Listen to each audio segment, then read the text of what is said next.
Hai, ketemu lagi dengan aku Yelia. Di video kali ini aku akan sharing ke teman-teman gimana pengalaman aku ngajarin si kakak untuk toilet training atau bisa lepas popok.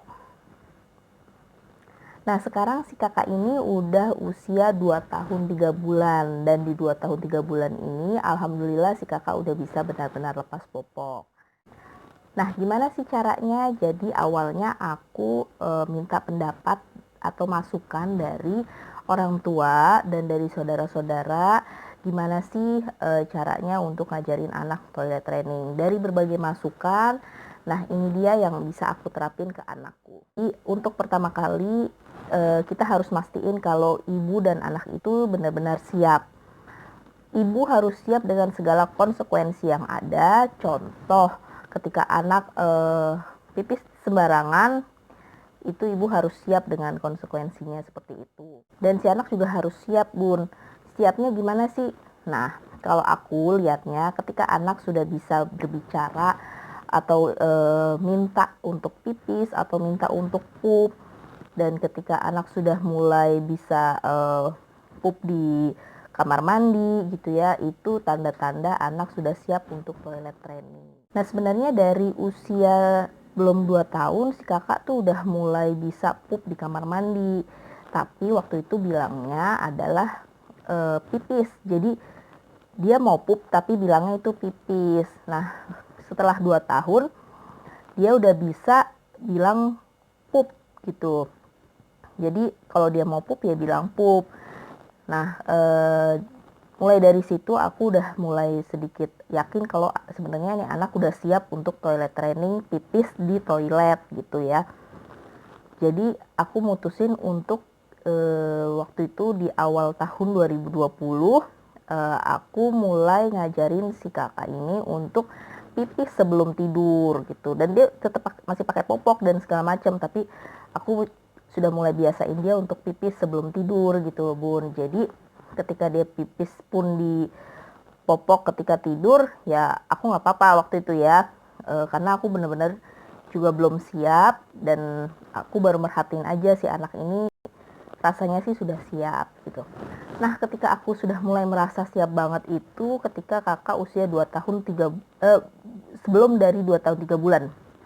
Jadi akhir-akhir Februari lah ya kakak udah mulai aku ajarin toilet training. Nah, gimana sih pertamanya untuk toilet trainingnya si kakak itu? Jadi yang pertama aku lakuin adalah di hari pertama kakak aku bener-bener lepas popok. Jadi dia cuma pakai celana dalam dan ya udah teman-teman tahu dong ya hasilnya kayak gimana. Pipis di mana-mana, pipis sembarangan dan ya agak chaos lah di hari pertama itu gitu. Tapi aku karena aku sudah merasa siap dan aku juga yakin untuk ngelakuin toilet training ke kakak, jadi aku santai aja sih ngejalaninnya gitu. Dan ini juga nggak boleh bunda nggak boleh marah gitu, nggak boleh kesel sama si anak kalau pipis di mana-mana, karena bunda sendiri yang niat untuk ngajarin dia toilet training. Itu adalah konsekuensinya. Jadi aku benar-benar ngerasa happy aja di hari pertama itu, walaupun pipis di mana-mana sembarangan, aku harus ngepel sana sini, tapi ya nggak apa-apa, itu sebagai permulaan. Dan sambil di hari itu aku kasih tahu pelan-pelan ke anakku ini si kakak untuk pipis di toilet gitu. Aku ngajarin dia dan aku juga ngajarin atau ngecontohin aku pipis di hadapan dia gitu. Jadi aku ngajarin dia untuk pipis jongkok kan ya. Jadi aku ngajarin juga untuk pipis jongkok, gimana caranya pipis jongkok, terus aku caranya cebok juga seperti apa, aku contohin ke dia gitu. Nah, jadi si kakak bisa ngelihat dan bisa niru. Di hari kedua, si kakak udah mulai bisa bilang mau pipis gitu, tapi ternyata udah bocor gitu. Jadi dia cuma bilang aja mau pipis tapi ternyata udah bocor gitu. Dan itu terus sampai malam. Nah, aku juga no problem di hari itu. Aku pikir ada kemajuan sedikit ya, karena dia udah bisa bilang mau pipis. Nah, di hari ketiga ini udah kemajuan banget, karena si kakak bener-bener udah sekali doang bocornya gitu. Dia udah bener-bener bilang mau pipis. Nah, aku buru-buru langsung bawa dia ke kamar mandi dan pipis. Nah, ada beberapa kali sih dia udah sampai di kamar mandi, aku kan bantuin dia lepas celana ya. Nah, jadi lagi lepas celana dia udah kebelet, jadi udah pipis gitu. Nah, itu hari ketiga. Nah, hari keempat itu sekali doang bocor di celana, karena selebihnya aku tepat waktu nganterin dia ke toilet. Ketika dia bilang mau pipis, aku langsung buru-buru bawa dia. Jadi di hari keempat udah mulai sekali aja. Nah, terus hari kelima dan hari keenam itu sama sekali nggak ada bocor. Hari kelima dan hari keenam sama sekali dia sudah bisa pipis di toilet dengan baik gitu. Nah, hari ketujuh itu sempat bablas.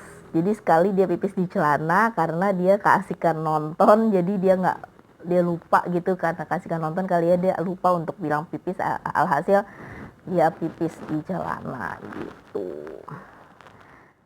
Nah, hari ke-8 gimana sih teman-teman? Nah, alhamdulillah si kakak udah mulai bisa pipis di toilet. Sama sekali nggak pipis di celana. Hari ke-8 sampai seterusnya sampai hari ini. Gitu. Jadi aku benar-benar aku baru beli popok satu gitu, dan kepakainya baru cuma 3 kali, dan itu di awal-awal gitu. Untuk tipsnya adalah yang pertama, untuk awalnya adalah sama sekali tidak pakai popok. Dia pasti kaget sih ya, kok tiba-tiba basah gitu. Biasanya dia pipis kering nggak kenapa-napa, tapi kok ini basah. Kalau menurut aku sih it's okay, karena emang udah waktunya sih ya kan, si anaknya harus pipis. Dia tak, biar dia tahu kalau kalau aku pipis kayak gini basah, ke lantai, kemana-mana, nanti jatuh gitu. Oh iya, sama satu lagi, waktu itu tuh si kakak di hari keberapa sempat pipis di celana.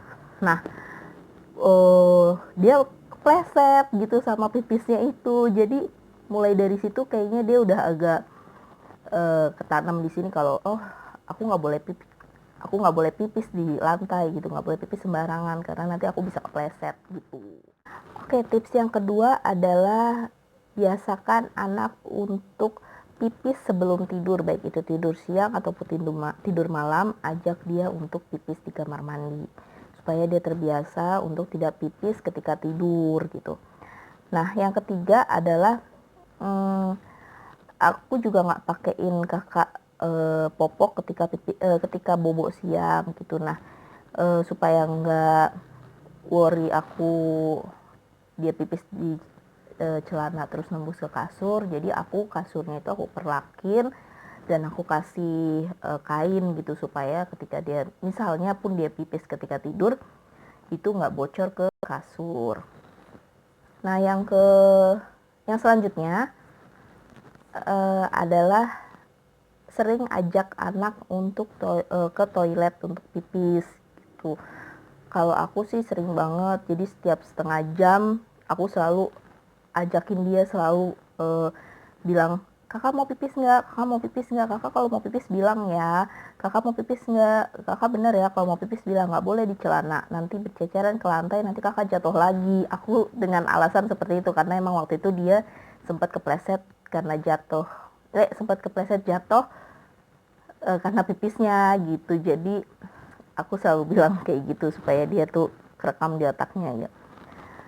Nah, setelah itu tips selanjutnya adalah kita nggak boleh marah. Kita sebagai orang tua, kita nggak boleh marah kalau dia masih bocor atau pipis sembarangan. Kita harus konsisten, kita harus terlihat bahagia, kita harus terlihat senang aja, happy aja. Nggak boleh sedikit pun kita cemberut dengan kelakuannya dia, misalnya dia masih pipis gitu, atau terucap sedikit pun, ya aku masih pipis di celana sih kak. Enggak sih, aku nggak ada kata-kata itu. Aku selalu Kalau misalnya dia pipis di celana, nggak apa-apa kak, nanti coba lagi ya besok, atau nanti kita pipisnya di toilet ya, aku selalu gitu. Dan yang tips selanjutnya adalah ketika kita pipis di toilet, dia berhasil untuk pipis, kadang aku suka kasih dia main air sih gitu, jadi dia seneng, dia happy, dia selalu pengen ke toilet. Aku juga kadang kalau misalnya dia udah berhasil untuk pipis terus abis itu dia cebok, eh, aku kasih penghargaannya nggak usah yang mahal-mahal bu, misalnya kita kasih mainan yang kayak gimana sih, enggak, penghargaannya cukup dengan kita kasih ciuman aja ke dia, ciuman oh kakak pinter ya, muah gitu. Atau aku itu kadang suka kasih tepuk tangan, dan dia senang banget diperhatiin sama papahnya. Jadi ketika dia pipis di celana, aku panggil papanya, papa sini deh gitu kan. Nah terus papanya datang, papa lihat deh kakak udah pinter untuk pipis di celana, untuk pipis di toilet, sorry. Untuk pipis di toilet kakak pinter kak, pak lihat deh gitu kan. Nah terus dia merasa happy dilihat bapaknya, jadi dia seneng gitu, dan kita kasih gift close buat dia gitu. Penghargaan-penghargaan kecil tapi bermakna banget buat anak, nggak perlu mainan-mainan mahal, nggak perlu barang-barang mahal. Dimasukkan ke aku, potty training itu ngaruh nggak sih gitu kan, supaya anak tuh seneng gitu ke kamar mandi. Kalau aku sih aku nggak pakai sama sekali potty training. Bahkan waktu itu untuk pup aja aku beli potty training, dan dia sendiri yang nggak mau pakai untuk pakai potty trainingnya itu yang buat pup. Jadi untuk pipis juga sama sekali aku tidak pakai potty training, dan aku ngajakin dia untuk main air aja sih di kamar mandi gitu, jadi dia happy. Ya, cerita aku, pengalaman aku ngajarin si kakak untuk toilet training, untuk pipis di toilet. Sampai ketemu lagi di video aku selanjutnya. Sampai jumpa.